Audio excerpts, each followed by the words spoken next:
before sunrise. O heaven above me, pure and deep, you abyss of light. Seeing you, I tremble with godlike desires.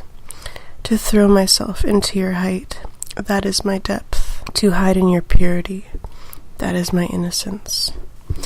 Gods are shrouded by their beauty, thus you conceal your stars. You do not speak, thus you proclaim your wisdom to me.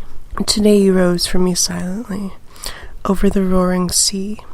Your love and your shyness are a revelation to my roaring soul. That you came to me beautiful, shrouded in your beauty. That you speak to me silently, revealing your wisdom. Oh, how should I not guess all that is shy in your soul? Before the sun, you came to me, the loneliest of all. We are friends from the beginning. We share grief and ground and gray dread. We even share the sun. We do not speak to each other because we know too much. We are silent to each other. We smile our knowledge at each other.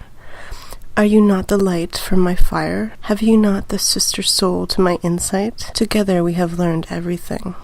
Together we have learned to ascend over ourselves, to smile down cloudlessly, from bright eyes and from a vast distance, when constraint and contrivance and guilt steam beneath us like rain.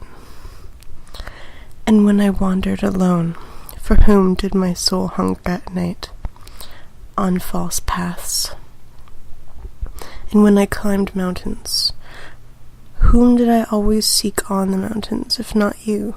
And all my wandering and mountain climbing were sheer necessity, and a help in my helplessness. What I want with all my will is to fly up into you.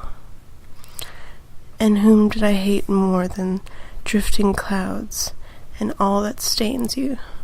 And I hated even my own hatred because it stained you. I loathe the drifting clouds, those stealthy great cats which prey upon you, which prey upon what you and I have in common, the uncanny, unbounded yes and amen. We loathe these mediators and mixers, and drifting clouds that are half and half, and have learned neither to bless nor to curse from the heart. Rather would I sit in a barrel under closed heavens, rather sit in the abyss without a heaven, than see you, bright heaven, stained by drifting clouds. And often I had the desire to tie them fast with the jagged, golden wires of the lightning, that, like thunder, I might beat the big drums on their kettle belly, an angry kettle drummer, because they robbed me of your yes and amen. O heaven over me, pure and light, you abyss of light, but I am one who can bless and say yes, if only you are about me, pure and light, you abyss of light. Then I carry the blessings of my yes into all abysses. I have become one who blesses and says yes, and I fought long for that and was a fighter, that I might one day get my hands free to bless. For all things have been baptized in the well of eternity and are beyond good and evil, and good and evil themselves are but intervening shadows and damp depression and drifting clouds. Verily, it is a blessing, and not a blasphemy, when I teach. Over all things stand the heaven accident, the heaven innocence, the heaven chance, the heaven prankishness. By chance that is the most ancient nobility of the world, and this I restored to all things. I delivered them from their bondage under purpose. This freedom and heavenly cheer I've placed over all things, like an azure bell when I taught that over them, and through them no eternal will wills. This prankish folly I have put in the place of that will when I taught. In every one thing is impossible, rationality, a little reason to be sure, a seed of wisdom scattered from star to star. This leaven is mixed in with all things. For folly's sake, wisdom is mixed in with all things. A little wisdom is possible indeed, but this blessed certainty I found in all things, that they would rather dance on the feet of chance. O heaven over me, pure and high, that is what your purity is to me now, that there is no eternal spider, or spider web of reason, that you are to me a dance floor for divine accidents, that you are to me a divine table for divine dice, and dice players. But you blush. Did I speak the unspeakable? Did I blaspheme, wishing to bless you? Or is it the shame of twosomeness that makes you blush? Do you bid me go and be silent because the day is coming now? O heaven over me, bashful and glowing, O you, my happiness before sunrise. The day is coming, so let us part. Thus spoke Zarathustra. I am Zarathustra the godless. I still cook every chance in my pot, and only when it has been cooked through, there do I welcome it as my food.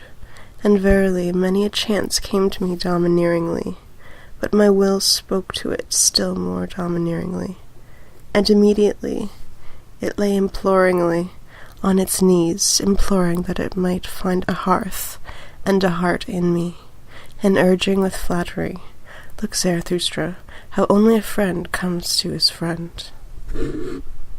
But that a tree may become great, it must strike hard roots around hard rocks. What you abstain from, too, weaves at the web of all human future.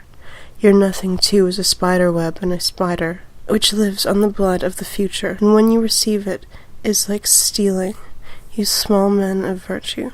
But even among rogues, honor says, one should steal only where one cannot rob. It will give eventually. That is another teaching of resignation. But I tell you who are comfortable, it will take, and it will take more, and more from you. Oh, that you would reject all half-hearted willing, and would become resolute in sloth and deed. Alas, that you would understand my word. Do whatever you will, but first be such as are able to will. O blessed hour of lightning, O secret before noon, I yet hope to turn them into galloping fires and heralds with fiery tongues. They shall yet proclaim with fiery tongues, it is coming, it is near, the great noon. The origin of all good things is thousandfold. You snow-bearded silent winter sky, you round-eyed white head above me, O you heavenly parable of my soul and its pranks, yet let them suffer and sigh over my chilblains. The ice of knowledge will yet freeze him to death, they moan. Meanwhile I run crisscross on my mount of olives with warm feet. In the sunny nook of my mount of olives I sing and mock all pity. Thus spoke Zarathustra.